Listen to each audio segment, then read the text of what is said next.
групата на Долна Секирна.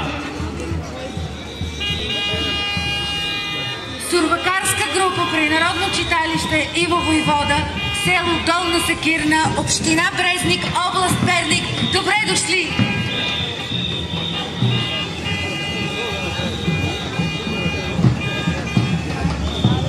Един от най-старите запазени и празнувани обичаи в село Долна Секирна е зимният маскараден обичай Сурва, където участниците пресъздават сурвакарската сватба. Сурвакарската група в този си вид съществува от 1970 година. В момента ръководител на групата е Румен Николов. В групата участват само младежи и женени мъже. Също и всички женски персонажи се изпълняват от мъже. Една част от групата е с зооморфни маски, а другата част с ликове. Ликовете са изработени от дървена конструкция с височина от 1 до 3 метра и имат две лица. Звънците са различни по големина, брой и звучност. Достигат понякога до 40 кг тежест.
Година в град Перник.